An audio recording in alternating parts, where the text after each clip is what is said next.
So guys, watch out for upcoming perfume natin, si Billionaire. Ayan, in collaboration with Royski kay Billionaire. So yung pag-iisip po ng title kasi nung perfume is nag-collab po kami ni Billionaire about that. So nag-brainstorming talaga kami. So napag-desisyon na namin na yung version natin ng 1 million elixir is tawagin namin na 1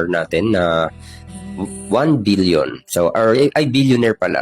So billionaire siya guys. So yun yung magiging name ng bago nating perfume, Billionaire. Ayan. So hango kay Royski, kay Billionaire.